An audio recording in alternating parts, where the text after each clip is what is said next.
कुछ करने की चाह हो तो नामुमकिन को भी मुमकिन बनाया जा सकता है।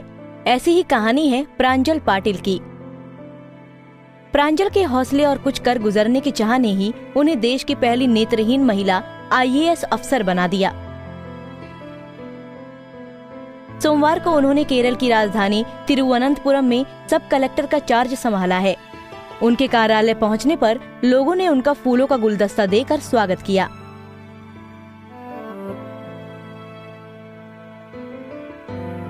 प्रांजल महाराष्ट्र के उल्हासनगर की हैं। साल 2016 में उन्होंने UPSC की परीक्षा पास की, जिसमें उनकी 773वीं रैंक थी।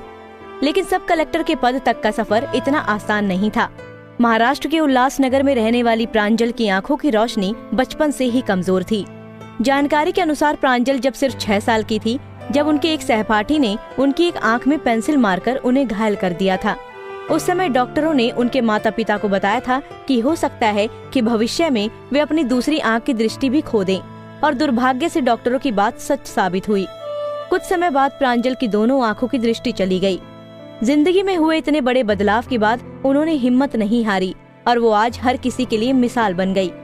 प्रांजल के माता पिता ने कभी भी उनकी नेत्रहीनता को उनकी शिक्षा के बीच आड़े नहीं आने दिया।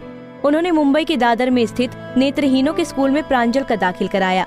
ये स्कूल खास बच्चों के लिए है। यहाँ पर ब्रेल लिपि में पढ़ाई कराई जाती है। प्रांजल ने 10वीं परीक्षा भी बहुत अच्छे अंकों से उत्तीर्ण की और 12वीं में चांदीबाई कॉलेज से आर्ट्स में प्रथम स्थान प्राप्त किया। आगे की शिक्षा पूरी करने के लिए उन्होंने मुंबई के सेंट जेवियर कॉलेज में एडमिशन लिया। इसके अलावा उन्होंने दिल्ली के JNU यूनिवर्सिटी से MA किया। प्रांजल ने एक इंटरव्यू में बताया था, मैं हर रोज उल्हासनगर से CST जाया करती थी। सभी लोग मेरी मदद करते थे, कभी सड़क पार करने में, कभी ट्रेन में चढ़ने में। बाकी कुछ लोग कहते थे कि मुझे उल्हासनगर के ही किसी कॉलेज में पढ़ना चाहिए, पर मैं उनको सिर्फ इतना कहती कि मुझे इसी कॉलेज में पढ़ना है और मुझे हर रोज आने जाने में कोई परेशानी नहीं है। प्रांजल ने अपनी ग्रेजुएशन की पढ़ाई करने के दौरान की IAS बनने का सपना देखा था। दरअसल पहली बार उन्होंने UPSC के बारे में लेख पढ़ा। इसके बाद प्रांजल को यहाँ से काफी सीख मिली। धीरे धीरे उन्होंने UPSC परीक्षा से जुड़ी जानकारियाँ जुटाना शुरू कर दिया।